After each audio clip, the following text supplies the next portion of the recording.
It's been a memorable year here in Southwest Florida, full of hope, tragedy, political scandals, and triumphs. Plus, there's been a rebound in our local economy. Today, we look back at the events that shaped our community and our lives.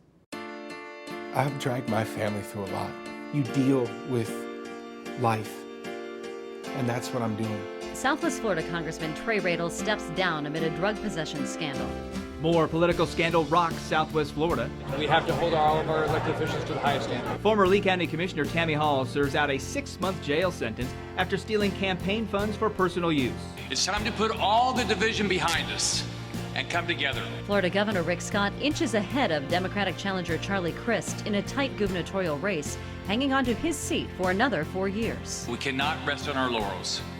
Now is the time to charge boldly ahead. Tragedy strikes on the Florida State University campus when a man goes on a shooting spree outside of the school's library. There has been a shooting in the library. If anybody has been shot, call 911 on your cell phone. Pray for FSU. Pray for our state and every student and family affected by this tragedy.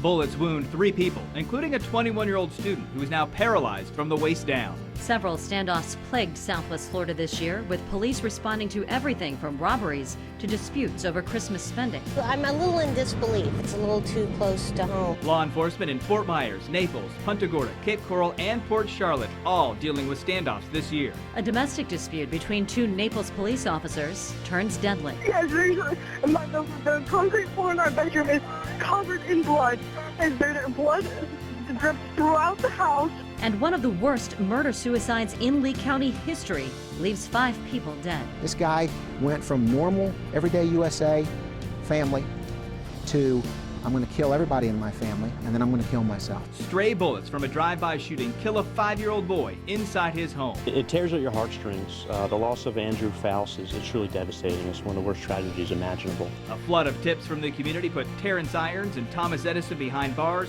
charged in the shooting. Naples sees a string of violent home invasions as men dressed as ninjas terrorize their victims. Every time the dogs bark, we still jump.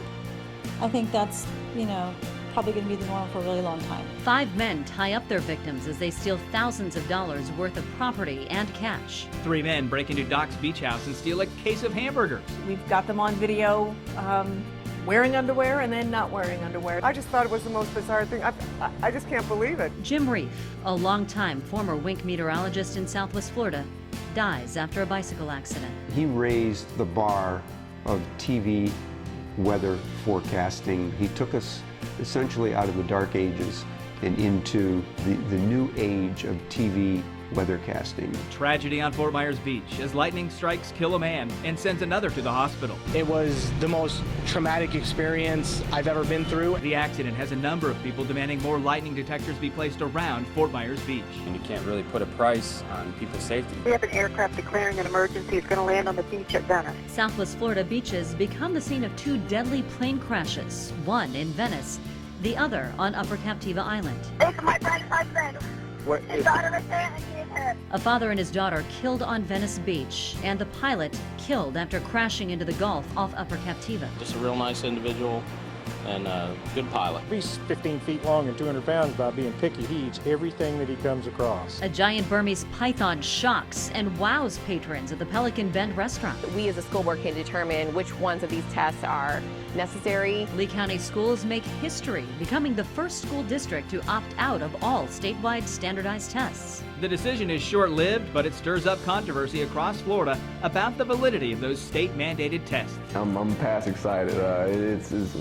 It's unbelievable. It's just more than football. Hyde again. Welcome to the NFL. Some Southwest Florida football stars get their NFL start, with Sammy Watkins, Jalen Watkins, and Carlos Hyde all making it to the pros this year. Lee County breaks some big records with more visitors, more money, and more traffic than ever before. Where are you from? From Germany. Toledo, Ohio. Tennessee girl. This is my 3rd time here this year. And who could blame them? The beach is wonderful. The sun is wonderful.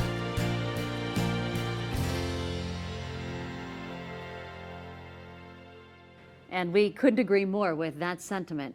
Here at Week News, we want to thank you for inviting us into your homes each morning and each day. And we look forward to sharing another year with you.